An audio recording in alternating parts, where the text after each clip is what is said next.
Hi guys, this is Jack and today we'll be talking about my one project that I did, which is on chess opening, the Halloween's Gambit. So this gambit will start off with the 4 knights opening, and if white's knight taking on the pawn on e5. And the rest will be covered in the video that I did for my WoW project. So through this project I've learned that chess is a very complex game with countless strategies and openings out there for players to discover. And did you know that there are more possible games of chess than atoms in the universe?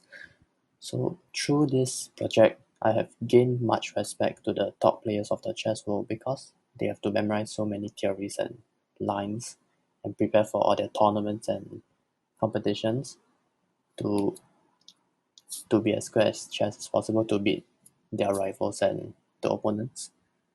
And yeah, those are really hard to do, and for that I give them all my respect. And back to the Halloween Gambit, this is not usually seen in professional scenarios because it is too offensive.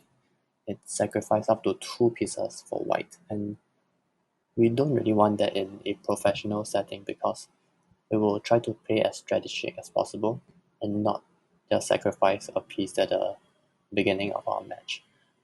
But this doesn't mean that we should not use this gambit because it is a good and fun gambit to play against our friends to try to surprise them, make them think that is the knight on e5 really free, or is it a trap to get them into a position that we want them to be in.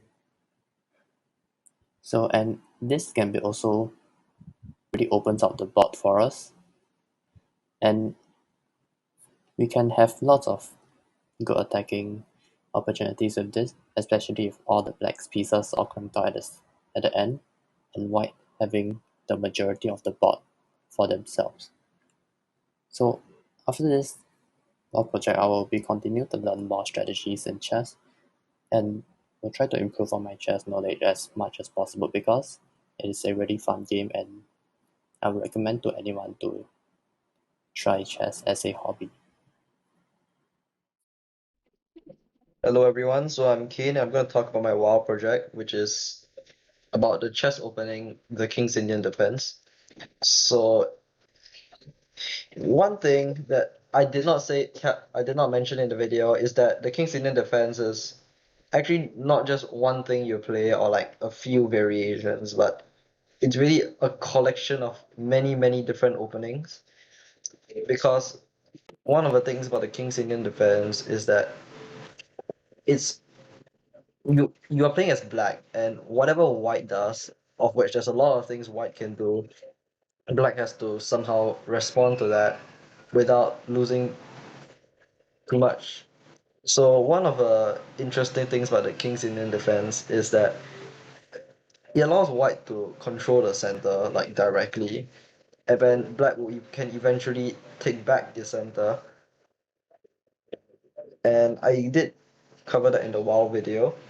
And one thing is that this is not what a chess opening usually does. A chess opening usually gets control of the center, but this one gives up control of the center, which I think is quite interesting. Another thing is that there are so many different lines you can play that it's quite hard to keep track of them all, which is I think that's one of the reasons why it's used quite often in professional chess, because it's not a very simple opening. There are many possible routes. So it was very popular before the 2000s, but around the 2000s, Vladimir Kramnik was able to counter this King's Indian defense very well. But there are still top players like Hikaru or Ding Liren who do play this opening. So one thing that I sort of took away from this is that chess openings aren't always just do this, do that. If he does this, do that, etc. You can. It's a lot more nuanced than that. There are many different options you can play, all with several advantages and disadvantages.